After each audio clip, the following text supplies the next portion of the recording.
News nation के digital platform पर आपका स्वागत है। आपके साथ मैं हूं राकेश पांडे। द्रौपदी मुर्मू ने देश के 15वें राष्ट्रपति के तौर पर पदभार संभाल लिया है। उन्होंने पद की शपथ ले ली है और इसके साथ ही उन्होंने इतिहास भी रच दिया। आज आज़ादी के 75वें वर्ष में मुझे ये नया दायित्व मिला है। वो देश की पहली आदिवासी महिला राष्ट्रपति हैं, देश की सबसे युवा राष्ट्रपति हैं, ओडिशा से पहली राष्ट्रपति हैं। लेकिन इसके साथ ही जो जरूरी सुविधाएं मिलती हैं देश के संवैधानिक सर्वोच्च पद पर आसीन होने के साथ ही उनके बारे में हम आपको विस्तार से बताएंगे कि आखिरकार बतौर राष्ट्रपति उनकी सैलरी कितनी है, उनको सुविधाएं क्या मिलती हैं, राष्ट्रपति भवन अपने आप में कितना बड़ा है, कितना ऐतिहासिक है। इन सभी बातों पर इस वीडियो में नजर डालेंगे।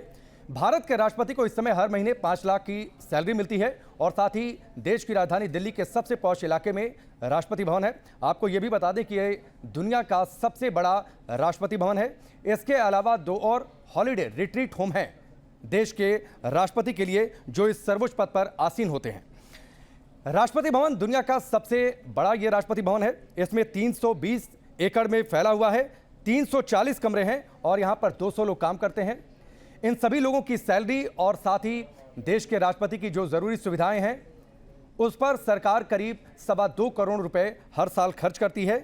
इन सब के अलावा मेडिकल फैसिलिटीज, पूरी उम्र उनके और उनके परिवार की सुरक्षा और उसके साथ ही उनके हेल्थ चेकअप को लेकर भारत सरकार एक लंबा चौड़ा बजट हर साल बनाती है।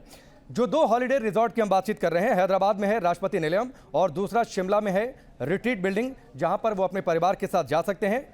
भारत सरकार जो विदेशों से बातचीत करती है, जो जरूरी संधियां करती है और साथ ही जो अनुबंध दूसरे देशों के साथ किए जाते हैं वो सभी राष्ट्रपति के नाम पर होते हैं। इसके अलावा राष्ट्रपति के आवागमन के लिए खासतौर पर कार है।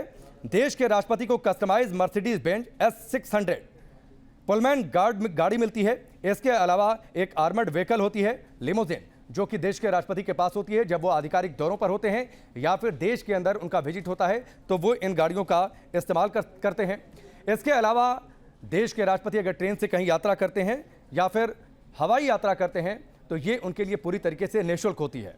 तो देश के नए राष्ट्रपति के तौर पर द्रौपदी मुर्मू इन सभी सुविधाओं का लाभ उठाएंगी। लेकिन देश के संविधान के संरक्षक के तौर पर उन्होंने जब इस बात की शपथ ली कि वो देश के नए राष्ट्रपति का पदभार संभालने जा रही हैं, उन्होंने इस बात का जिक्र किया कि उनका राष्ट्रपति बनना देश की महिलाओं के सशक्तिकरण का प्रमाण है।